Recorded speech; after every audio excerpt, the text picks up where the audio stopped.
Tonight, you're about to learn something medieval Europe tried very hard not to talk about, so naturally we're going to talk about it very slowly. You wake before sunrise, not because you want to, but because medieval beds are not designed for comfort so much as moral reflection. Straw shifts beneath you with the enthusiasm of a disgruntled haystack. Somewhere outside, a rooster announces the morning with the confidence of someone who has never been wrong. You lie still for a moment, wrapped in wool that smells faintly of smoke, sheep, and yesterday. You probably won't make it through this day.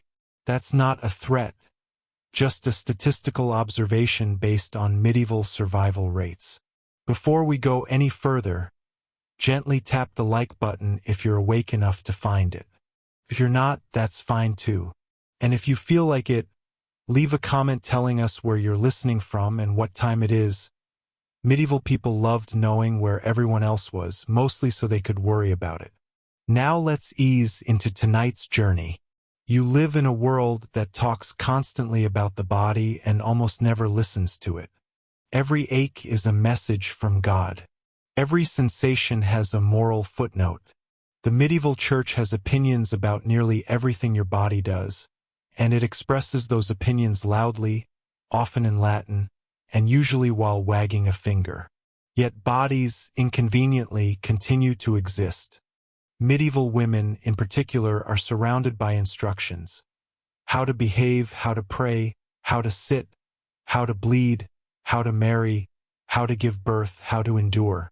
What they are not given is privacy in writing.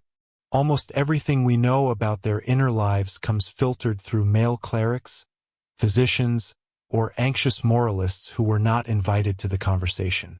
And yet, traces remain. You walk through a small town street, mud clinging to your shoes like it has abandonment issues. Remember this street. You'll pass it again later. For now, notice the apothecary's shop, the one with the faded sign showing a mortar and pestle. Inside are herbs for digestion, sleep, melancholy, and something referred to vaguely as women's troubles, which is medieval shorthand for we don't really know, but try this plant. Here's a major historical fact to settle into like a pillow. Medieval European medicine was largely based on Galenic humoral theory, which believed the body was governed by four humors: blood, phlegm, black bile, and yellow bile. Health meant balance. Too much of anything meant trouble. Women, according to these theories, were thought to be colder and wetter than men. This was not meant as an insult. It was meant as science. Questionable science, but science nonetheless. Because of this, medieval medical writers believed women required regular release of excess fluids to maintain health. Sometimes this was discussed in terms of menstruation, sometimes marriage, sometimes awkward silence followed by vague references to self-regulation. No one spells it out. Everyone dances around it like a cat around a puddle. One obscure and slightly weird cultural tidbit. Some medieval medical texts quietly acknowledged that unmarried women, widows, and nuns could suffer from a condition later called green sickness or female melancholy, believed to be caused by retained bodily fluids. Treatments included warm baths, gentle massage, aromatic oils, and occasionally instructions that sound suspiciously like a doctor trying not to write down something obvious. Historians still debate whether these descriptions reflect actual acknowledged practices or simply medical euphemism covering something everyone understood but no one wanted to say out loud. You pass a convent as you walk, stone walls cool in the early light. Inside, women rise for prayer. Their days are structured, regulated, serene, at least on paper. But even here, the body does not disappear just because it's inconvenient. Church doctrine strongly condemned lust, especially solitary forms of it, which were grouped under the broad and extremely flexible category of sinful thoughts. Sermons warned against idle hands, wandering minds, and too much time alone. Medieval advice that would not survive modern internet usage. And yet, medical writers were oddly pragmatic. They worried about health, about vapors, about melancholy, about women becoming ill from what they described delicately as retention. So you exist in a contradiction, spiritually dangerous, medically necessary, socially unmentionable. This is medieval Europe in a nutshell. Deeply concerned, profoundly confused, and extremely confident about both. You return to your house, small and dim. The fire is low. You poke it awake. Remember this hearth. It will come back later, quietly doing what hearths do best, holding secrets and heating soup. One of the light jokes you're allowed tonight arrives now. Medieval people believed silence encouraged sin, which is ironic because they also invented monasteries. Another follows gently. If medieval medicine were an app, it would constantly recommend warm baths and never explain why. The third slips in like a whisper. Historians spend centuries decoding euphemisms that medieval writers probably assumed were obvious to everyone involved. As the day begins, women move through their routines, spinning, cooking, walking, praying. Their bodies are always present, always managed, always interpreted by someone else. But interpretation is not the same as experience. And experience leaves faint fingerprints on history. You step back into the street. The apothecary's door creaks open. The town stirs. The conversation you're listening to tonight has no clear beginning, no neat documentation, only hints, contradictions, and the quiet persistence of lived reality. You walk on, slower now. The street you walked past earlier is back, as promised. It looks the same: mud, stone, the faint smell of yesterday, but you're listening differently now. Once you notice absence in history, it's hard to unnotice it. You enter a household not unlike yours. Wooden beams overhead, light sneaking in through a small window that has never heard of glass. A woman sits near the fire, combing wool with steady hands. This work is repetitive, meditative, and, importantly, respectable. Medieval society loves respectable repetition. What it does not love is ambiguity, especially bodily ambiguity, especially female bodily ambiguity, which is unfortunate, because that is precisely what medieval women are thought to embody. Changeable, moist, mysterious, and in constant need of supervision. Here is the major historical fact resting quietly in this room. Medieval church authorities condemned solitary sexual acts as sinful, but enforcement was inconsistent, private behavior was largely invisible, and pastoral manuals often focused more on confession and repentance than investigation. In other words, the rulebook was strict. The referee rarely showed up. Women learned early how to live between rules, how to interpret silence, how to read between lines that were never written. Medical advice, household knowledge, and whispered conversation formed a parallel education, one not preserved in libraries.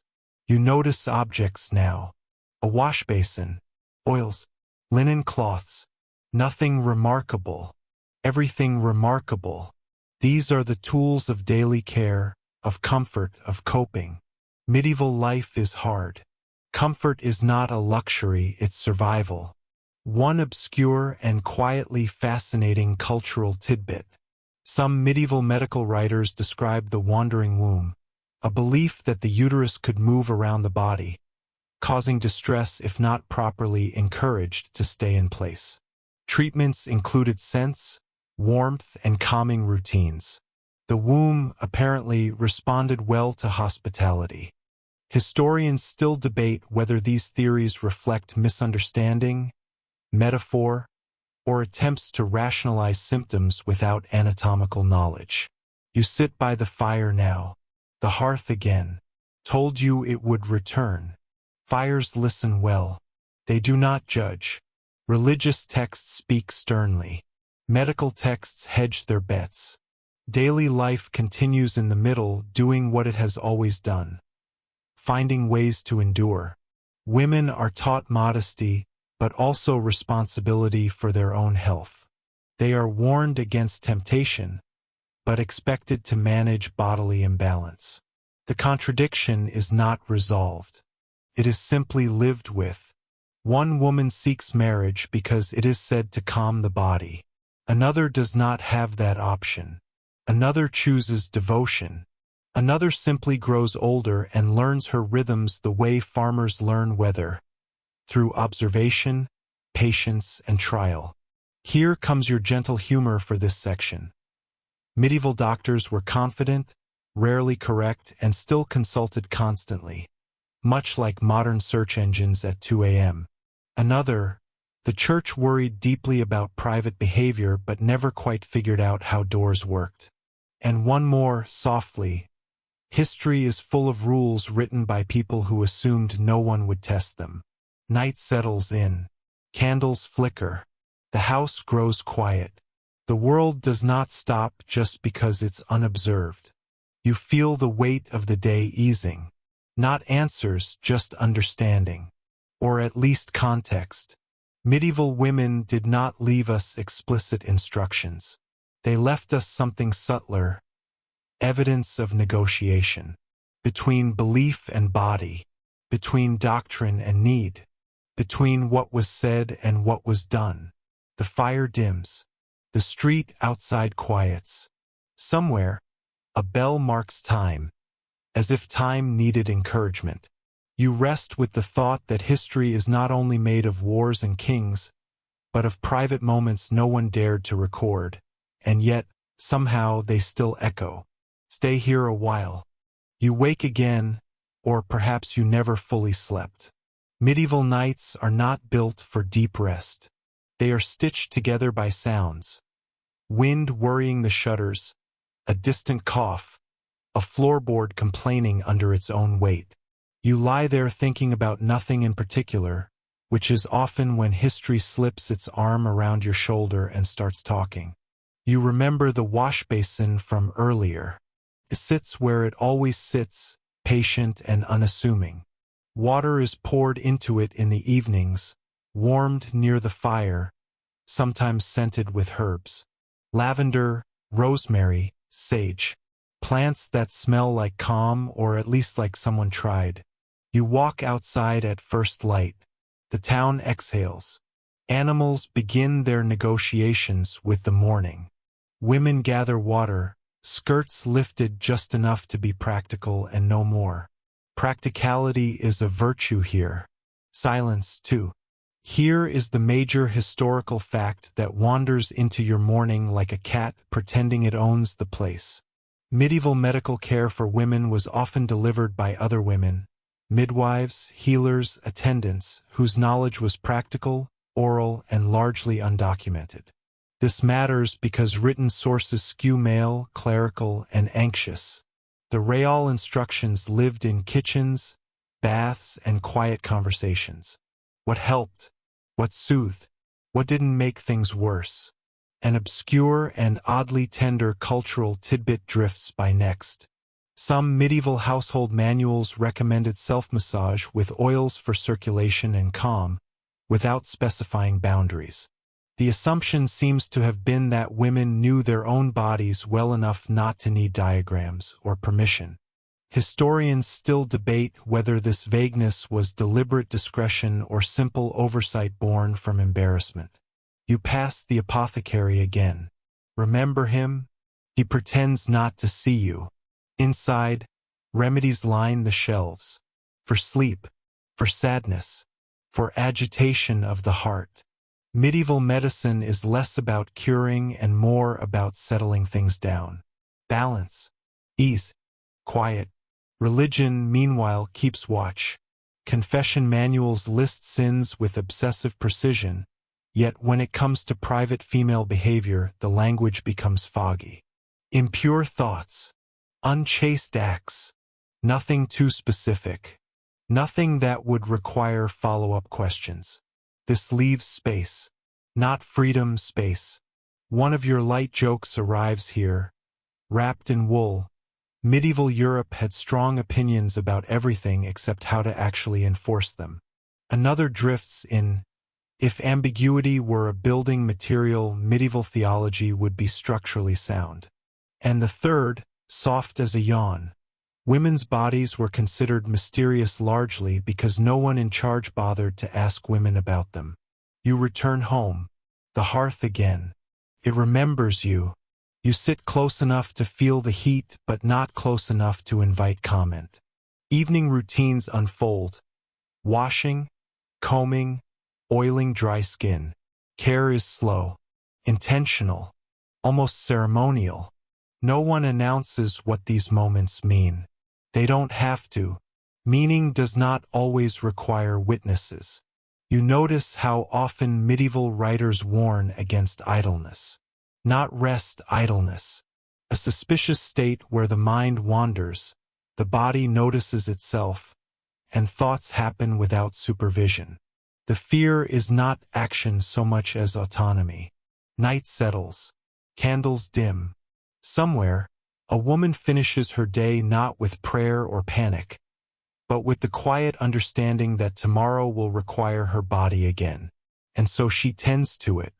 Not defiantly, not dramatically, just carefully. Morning returns like it always does, without apology. You stretch. Your joints remind you of your age, your work, and the weather. Medieval bodies are good at remembering things you'd rather forget. You walk toward the market. It's louder now. More voices. More certainty. Men argue prices with theatrical seriousness. Women exchange glances that say more than words would survive. Here's the major historical fact resting among the baskets and bread. Medieval Europe had no unified doctrine on female bodily pleasure. Medical, religious, and cultural views often contradicted one another, leaving practice shaped more by circumstance than ideology. In other words, no one agreed, which quietly helped. An obscure cultural tidbit slips out from behind a stall. Some medieval texts suggested that women who experienced too much melancholy should avoid solitude and seek gentle diversions. Music, baths, storytelling. Solitude, again, was the concern, not the body. The body was assumed to cope.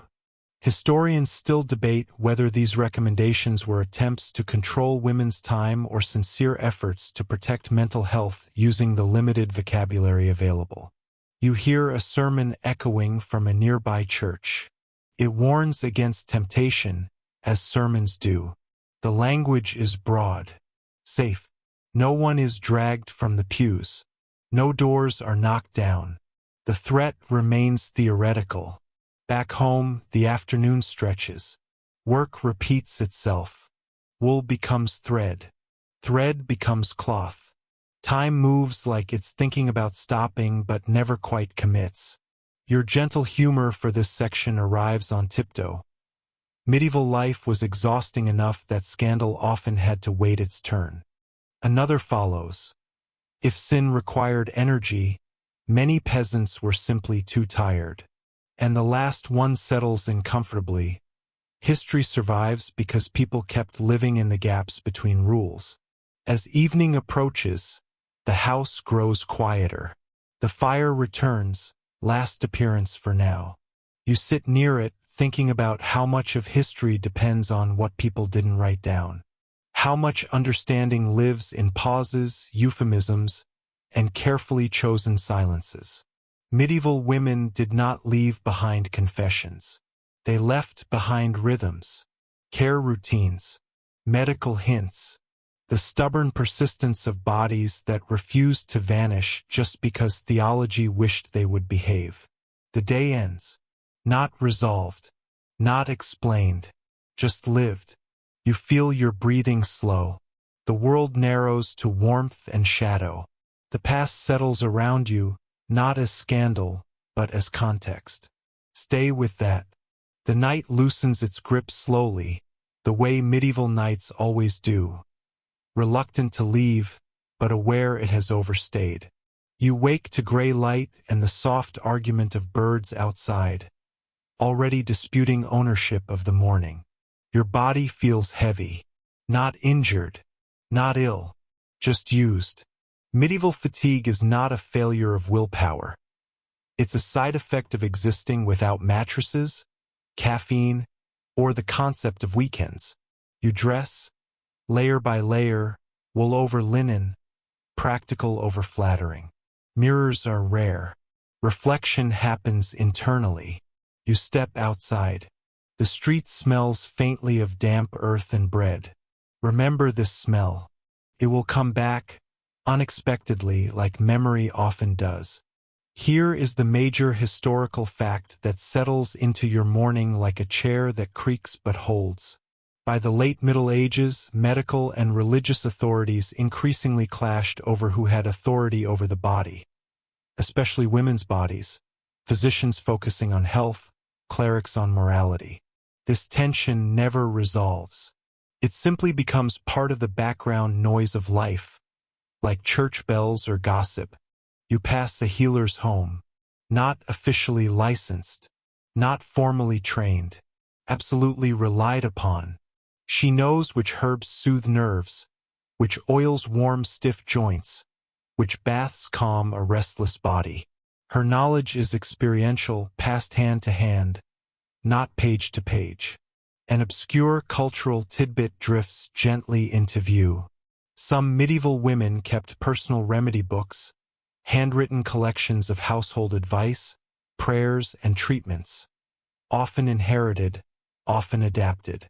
These books rarely survived because they were considered practical, not important. Historians still debate how much of women's bodily knowledge disappeared simply because no one thought it belonged in archives. You sit near the river for a while. Water moves slowly. It doesn't argue theology. It doesn't moralize. It just goes where gravity allows. The church remains firm in its language. Sin is real. Discipline matters. Desire is dangerous. But enforcement, again, is uneven. Confession is private. Penitence is negotiable. Silence is often preferred to inquiry. Here comes your gentle humor for this section. Medieval moral authority was strongest in sermons and weakest behind closed doors. Another follows. If medieval people had truly followed every rule they wrote down, no one would have survived adolescence. And the third settles in warmly. Historians often mistake confidence in writing for confidence in practice. You return home. The wash basin again. Water poured. Herbs added. Steam rising. These moments are not rebellious. They are maintenance. Care. The body is not indulged, it is kept functional. Night arrives. Candles glow. You notice how often medieval life moves between extremes, public certainty, private ambiguity, loud doctrine, quiet adaptation. You lie down thinking not about guilt, but about how people learn to live inside contradictions without naming them. Sleep finds you the way it always does here, slowly, carefully, without promises. You wake later than intended. No clock corrects you. Time is judged by light, hunger, and obligation. Medieval mornings forgive lateness if the work still gets done. You step outside again. The street you walked past before is back. Muddy, familiar, patient. Nothing dramatic has changed, and that itself is a form of continuity. Here is the major historical fact waiting quietly like a footnote you weren't supposed to notice. Medieval discussions of sexuality were overwhelmingly focused on regulation rather than understanding, leaving everyday practice shaped by custom, necessity, and personal interpretation, which is a polite way of saying people did what worked and hoped no one asked too many questions. You visit the market. Voices rise and fall. News travels without urgency. A woman mentions a remedy that helped her sleep. Another nods. No one writes it down. No one needs to. An obscure cultural tidbit drifts through the air like smoke. Some medieval penitential manuals listed sins with assigned penances, but solitary acts, especially among women, were often vaguely defined or omitted entirely, suggesting uncertainty rather than leniency. Historians still debate whether this reflects ignorance, avoidance, or quiet acknowledgement that some things were ungovernable. You sit near the church steps for a while. Stone is cool beneath you. Bells mark time again. Not accurately, symbolically. Medieval time is less about minutes and more about rhythm. Your light humor arrives softly. Medieval Europe feared the body, depended on it, and never quite decided which emotion was stronger. Another follows. If ambiguity were taxed, the church would have been solvent forever. And the last one drifts in with a sigh. People have always been better at living than at explaining how they live. Evening returns. Fires glow. Doors close. Private life resumes where public rules leave off. Nothing dramatic happens. That is the point. You rest with the understanding that medieval women did not need permission to exist in their bodies. They needed strategies. And strategies quietly they had. The world grows dim. The past settles into a low hum rather than a scandal. Stay there. You wake to rain tapping the roof with the patience of someone who knows you are not going anywhere today. Medieval rain does not ask permission. It arrives, settles in, and reorganizes your plans. Inside, the house smells different. Damp wool, cooled ash, yesterday's bread. You stretch carefully. Your body answers in small negotiations. A shoulder here, a knee there. Nothing dramatic. Just reminders. You sit near the window and watch the street soften into mud again. The town moves slower in rain. Conversations shorten. Expectations lower. It is a merciful system. Here is the major historical fact easing into this gray morning. By the later Middle Ages, women's bodily health was increasingly discussed in relation to emotional states, sadness, loneliness, anxiety, long before modern psychology had words for them. Melancholy was not just a mood. It was a condition, one that required attention, warmth, company, routine. Sometimes distraction, sometimes rest. You hear about a woman down the street who has been unwell. Not sick exactly, just withdrawn, tired. The advice offered is gentle. Visit her, bring food, keep her company. Don't let her sit alone too long. Solitude remains suspicious. An obscure cultural tidbit drifts through the room like steam from a kettle. Some medieval texts recommended music, especially slow singing, as a treatment for women's emotional distress. The body, it turns out, responded well to rhythm.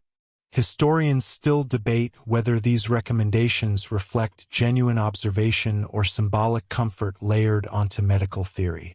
You hum quietly to yourself. No one notices. That's fine. Rain continues. Work happens indoors. Binning, sorting, folding. These tasks are repetitive enough to empty the mind but demanding enough to keep it occupied. Careful balance.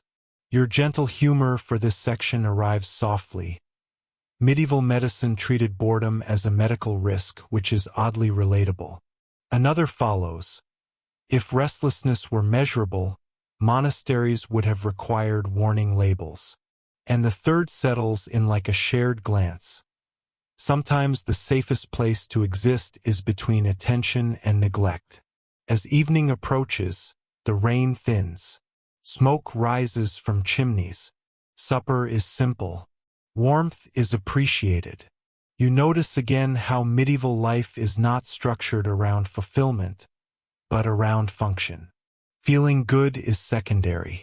Feeling steady is the goal. You lie down early. Rain resumes its argument with the roof. Your thoughts slow. The past does not demand conclusions. It just keeps breathing. Morning comes with clear air, as if the rain has rinsed the world and returned it slightly quieter. You step outside and inhale. Everything smells sharper now, wood, earth, animals, life continuing.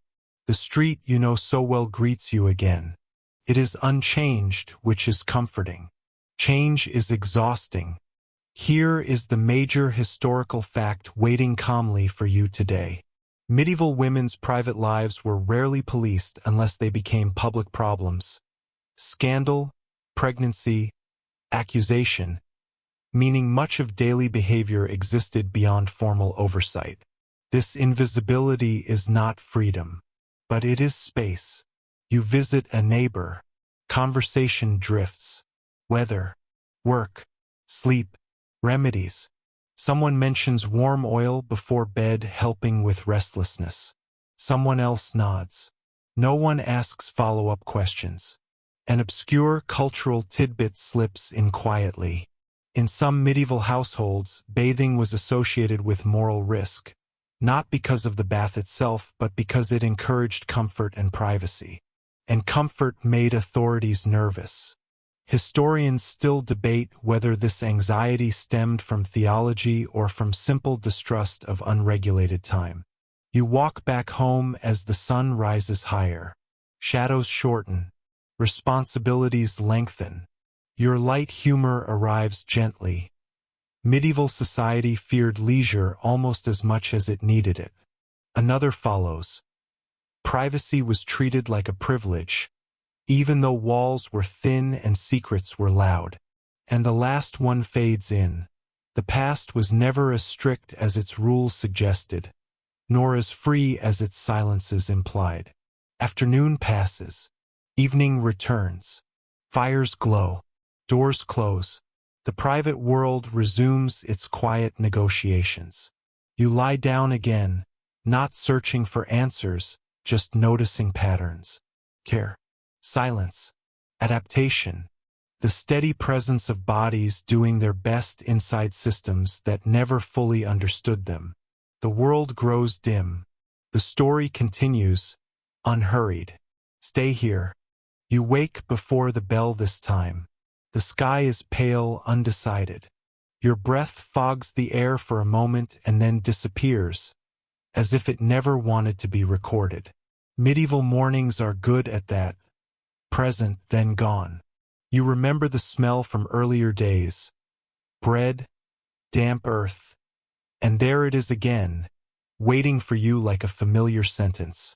The street receives your footsteps without comment. It has seen far more interesting things than you. Here is the major historical fact that moves quietly alongside you. Late medieval Europe saw a gradual shift toward written medical authorities, but household practice, especially women's care, continued to rely on tradition, observation, and shared experience rather than texts. Books gained prestige. Kitchens kept knowledge. You pass the healer again. She is grinding herbs, slow and exact. No hurry. Her remedies are not spectacular. They are sustaining. This is not about fixing everything. It is about getting through the week. An obscure cultural tidbit drifts in like a footnote you almost miss. Some medieval calendars marked unlucky days for certain activities, including bathing or medical treatment, based on astrology. Bodies, apparently, were expected to cooperate with the stars. Historians still debate how seriously these beliefs were taken, or whether they were convenient excuses for postponing work. You sit near the river. Again, water has become a habit now. It reminds you that movement does not require announcement. It just happens. Church bells ring. You attend or you don't. Both are options people pretend are not options. The sermon speaks of vigilance, of guarding the senses. The language is broad enough to include everything and nothing. Your gentle humor for this section arrives with a shrug. Medieval rules were often written as if people had infinite energy and no curiosity. Another follows. The body was blamed for many things the calendar could have explained. And the third drifts in quietly. History sounds louder in writing than it ever was in life. Back home, afternoon light spills across the floor. You tend to small things, mending, cleaning, warming water. Care returns again, as it always does, in the quiet margins of the day. Evening settles. You feel a familiar slowing. Not relief, recognition. Another day navigated. Another set of contradictions managed without incident. You lie down, not thinking about doctrine or medicine, but about how people learn to live with what cannot be neatly explained. Sleep approaches carefully. Morning arrives softer today, as if the world has learned not to startle you. You sit up slowly. Your body responds without protest. That counts as success. You step outside. The street, faithful as ever, is back. Mud has dried into patterns that look intentional if you don't stare too long. Here is the major historical fact that settles in like a shared secret. By the end of the medieval period, early modern attitudes toward sexuality and the body began to harden, making earlier ambiguities less tolerated and more regulated. What you are witnessing now is a narrowing, a tightening. The quiet spaces you've been walking through will not remain open forever. An obscure cultural tidbit appears briefly, then fades.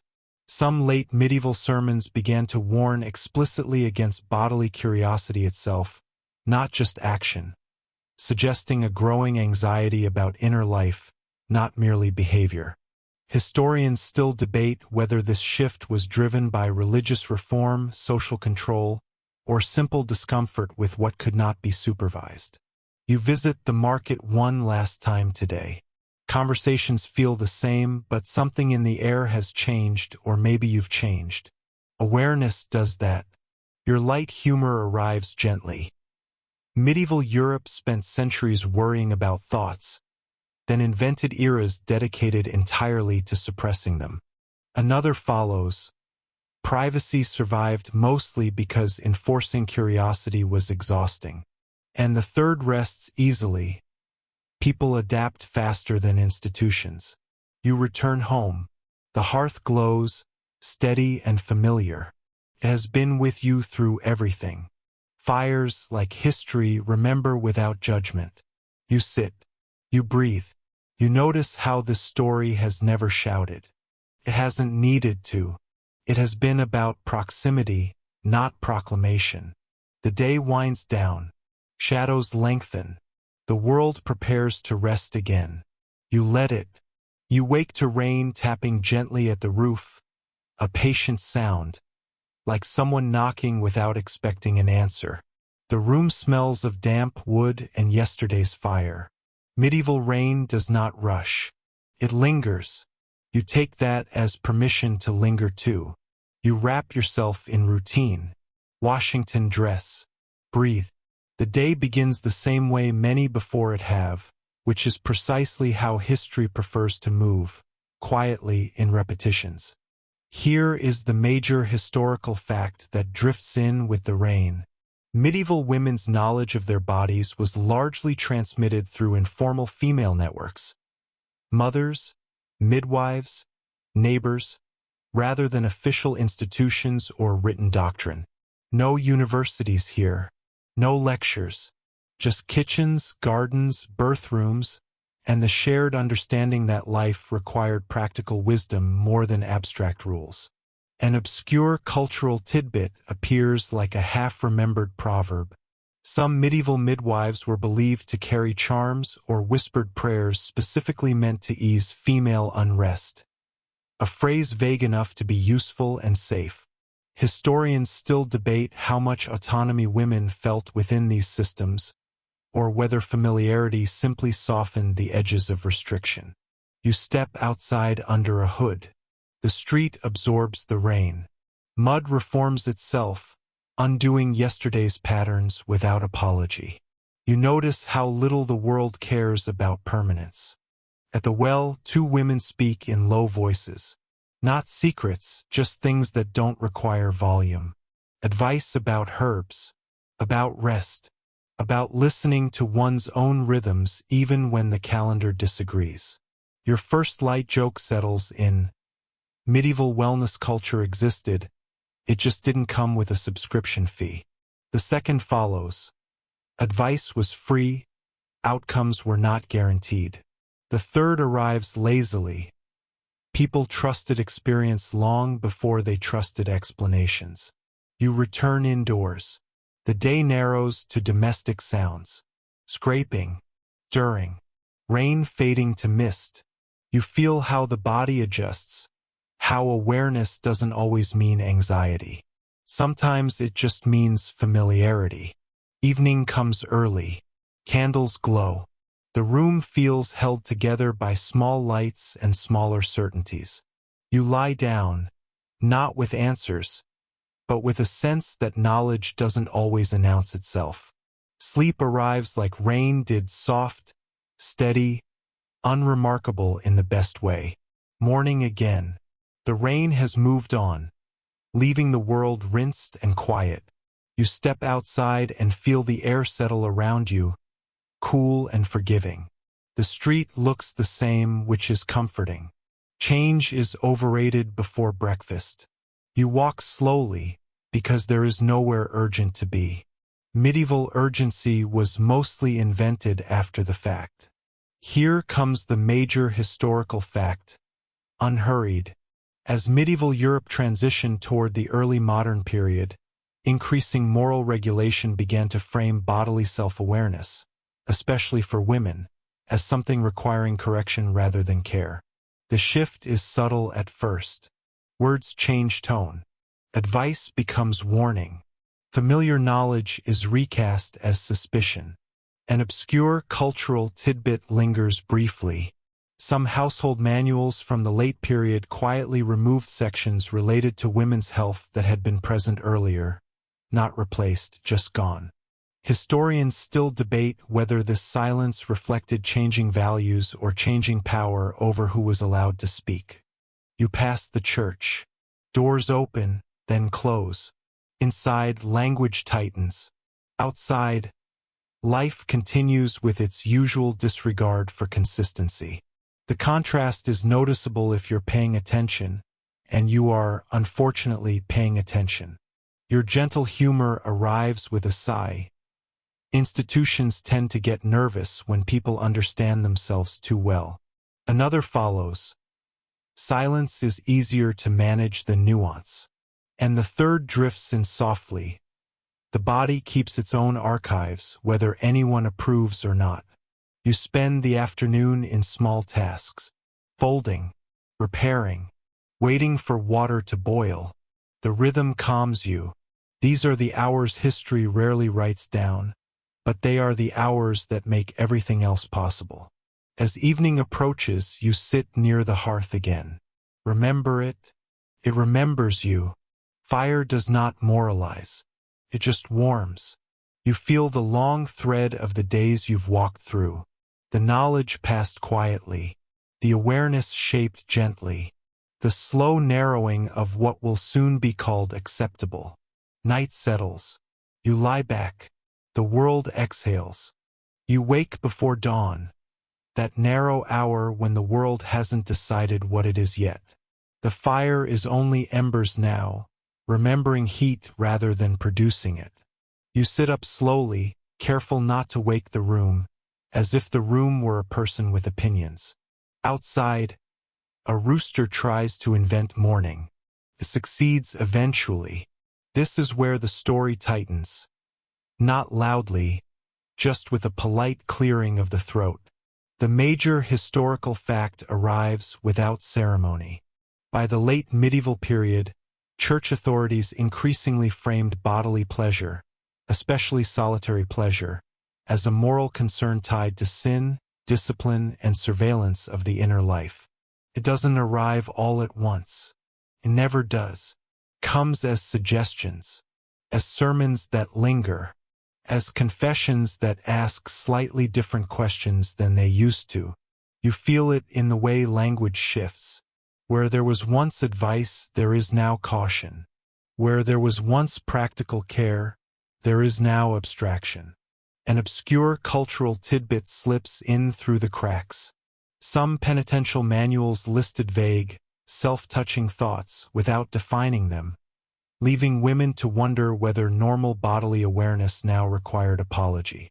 Historians still debate how widely these texts influenced everyday village life, or whether they mattered more on parchment than in practice. You walk through the market later, watching hands exchange bread, coins, fabric. Hands are everywhere. Useful, necessary, innocent. The irony is not lost on you, though irony is a modern luxury you mostly just notice. Your first dry joke wanders in medieval moral panic was remarkably flexible for something claiming eternal certainty. The second follows. Rules multiplied fastest where understanding was thinnest. The third arrives late, yawning. When people stop talking plainly, confusion does most of the work for them. You return home with simple purchases and complicated thoughts. The body does not change overnight. Continues to feel hunger, warmth, curiosity. It does not read sermons. It does not keep ledgers. As night comes, you sense the quiet tension forming between lived experience and spoken rule. It's not explosive. It's heavy, like a blanket tucked in too tight. You lie down anyway. Sleep does not require permission. It never has. Morning light creeps along the wall, slow and apologetic. You wake feeling rested, which feels mildly rebellious under the circumstances. You stretch. The body answers back, unashamed. The day unfolds in pieces. Water drawn, bread cut, a neighbor's voice drifting through an open window, discussing weather with the seriousness it deserves. Here is the major historical fact, placed gently among these ordinary things. Despite increasing moral restrictions, evidence suggests many medieval women continued private bodily practices quietly, integrating them into personal routines rather than abandoning them. Not defiance, continuity. An obscure cultural tidbit hums softly beneath it. Certain folk remedies for female restlessness persisted in rural areas long after official texts discouraged any discussion of pleasure at all. Historians still debate whether this persistence reflects resistance or simply the inertia of daily life refusing to reorganize itself around doctrine. You sit by the hearth again, yes, that same hearth. It's becoming a character now. Fire flickers with professional indifference to moral theory. Your humor shows up wearing slippers. History often pretends people stopped doing things simply because someone disapproved. Another sighs into place. Private habits rarely check public announcements. The third settles like a cat. Survival tends to prioritize what works over what's endorsed. As evening falls, you feel the story rounding itself. Not concluding, just breathing out. The medieval world you've walked through tonight was not uniformly silent, ignorant, or naive. It was cautious. It was practical. It was human. You lie down with the sense that the past is not as distant as it pretends to be. Bodies remember, quietly, faithfully, without footnotes. Night settles again, familiar now, like a shawl you've worn before and never bothered to name. You recognize the sounds, the wood ticking as it cools, the far-off cough of someone else's life continuing in another house. The medieval world does not end when the candles go out. It simply lowers its voice. You lie awake for a while, thinking about how much effort has gone into telling people what not to feel. That effort itself becomes tonight's quiet historical fact. By the late Middle Ages, religious teaching increasingly emphasized inner discipline, encouraging believers, especially women, to monitor thoughts as carefully as actions. This is new in a way. Earlier generations worried more about what you did. Now what you thought has joined the watch list. An obscure cultural tidbit drifts in like smoke. Some devotional texts advised women to redirect bodily sensations into prayer, suggesting physical feeling could be converted rather than erased.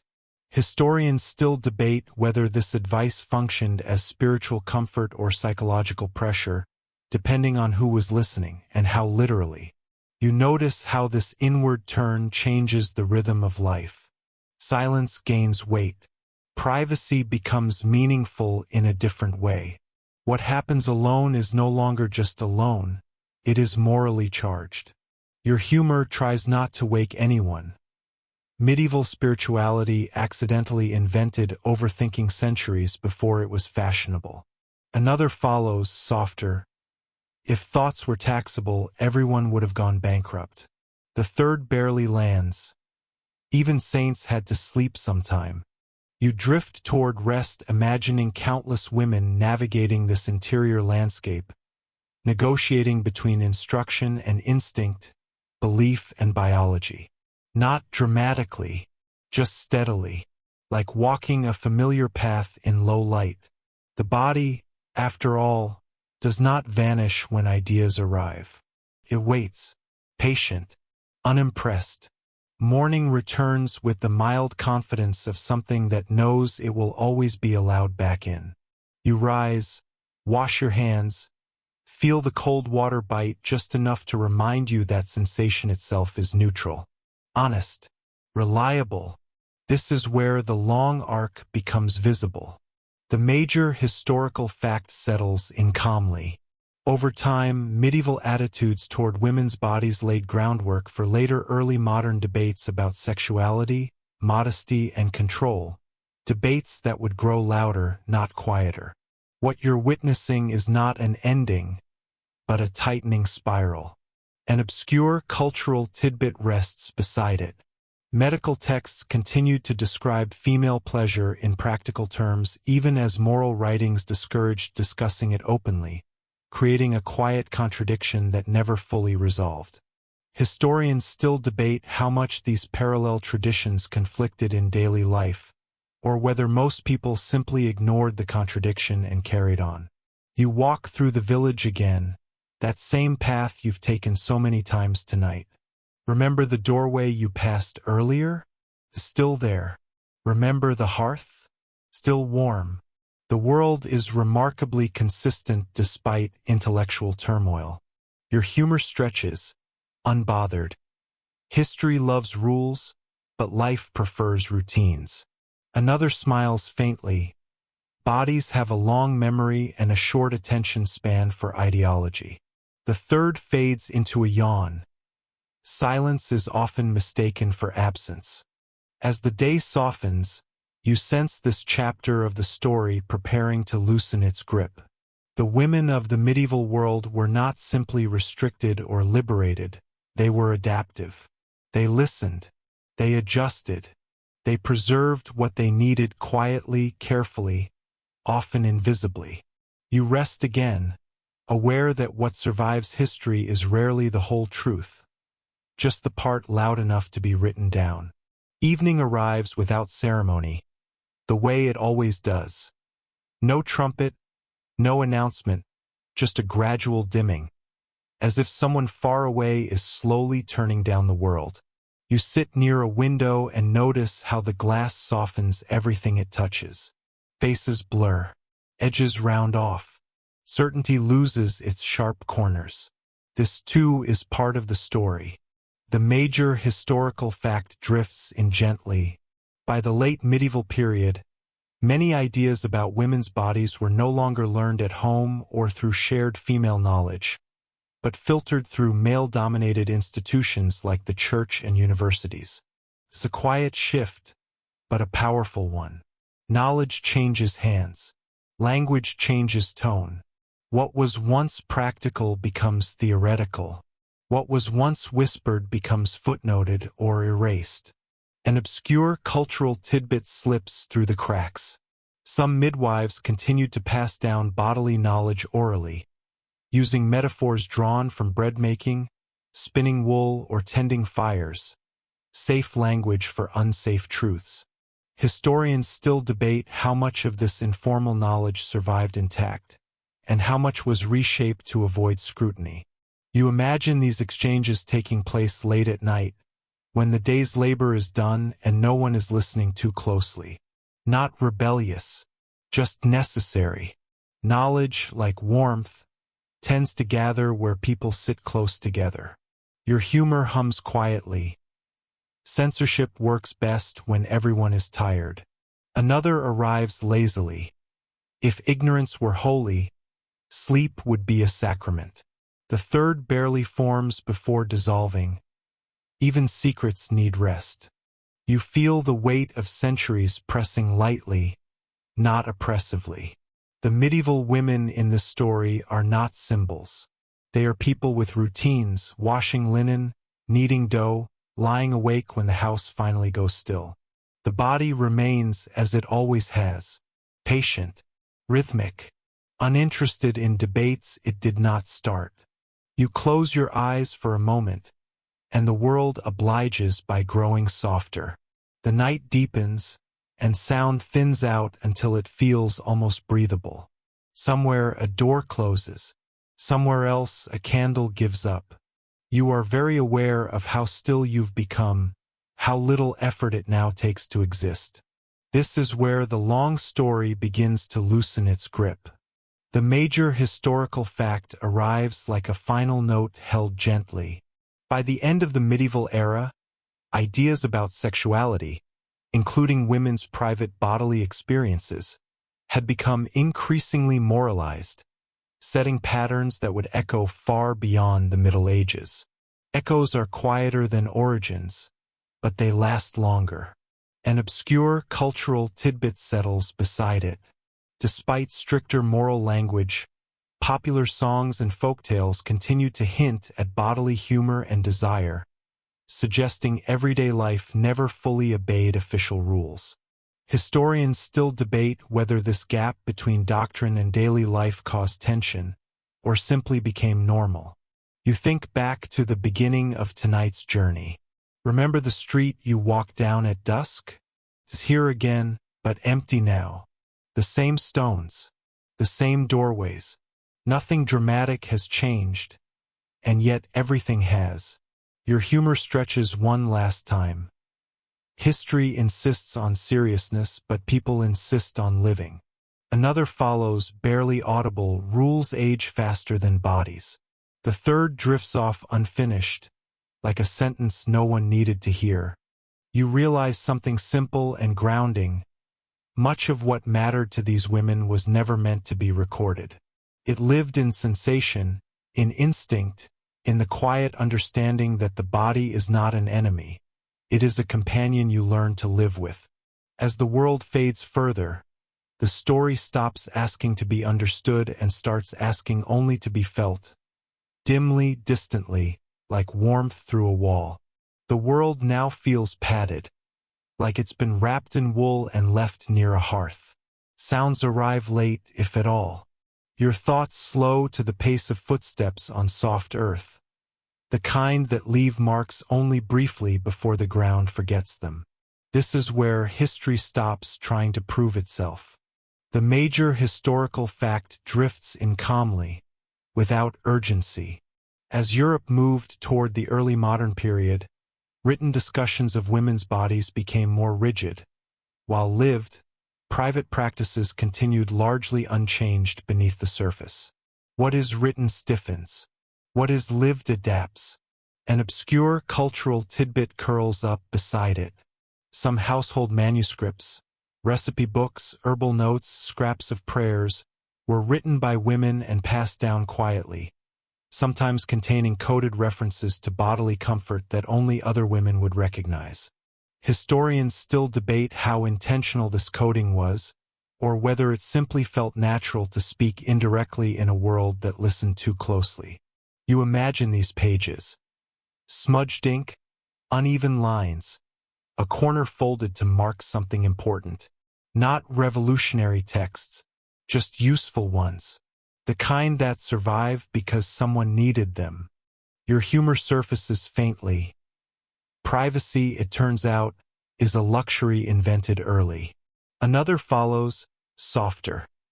Silence has always been a form of resistance. The third doesn't quite land, and that's fine. Sleep doesn't need punchlines. You notice how the story has stopped moving forward and begun circling instead, returning to familiar places. The body, the night, the quiet understanding that comfort does not require permission. Remember the candle from earlier? It's almost gone now. The flame leans, thins, then steadies again, stubborn in its smallness. So were they. So are you. Nothing more needs to be said right now. The history has done its work, not by shocking but by lingering. Everything eases. The room you're in, wherever you are, feels wider, softer, less interested in sharp distinctions. The story, too, loosens its edges, content to fade rather than finish. You think of all the unnamed women who passed through these centuries. Not saints, not sinners, just people with bodies that breathed, ached, rested, and sought comfort in small human ways. Their lives were not footnotes to doctrine. Doctrine was a background noise to their lives. The final truth settles gently. Bodies outlast rules. You don't need to hold on to dates anymore, or arguments, or conclusions. The details can drift away like smoke, leaving only warmth behind. The medieval world grows distant, not erased, just softened. Stone walls blur into hills. Candlelight becomes starlight. The careful codes, the quiet knowledge, the patient endurance all dissolve into something simpler. The steady rhythm of being alive. Your breathing matches it now. Slow in, slower out. The story doesn't ask you to remember everything. It only asks that you rest with the understanding that history is not always loud, and truth is not always written down. Sometimes it survives because someone needed comfort, found it, and carried on. Long sentences stretch like evening shadows. Time stops counting itself. The day finally releases its grip. You don't need to go anywhere else tonight. Just stay here, in this quiet after history space, where nothing is demanded and nothing is judged, and the past, at last, allows you to sleep. Good night.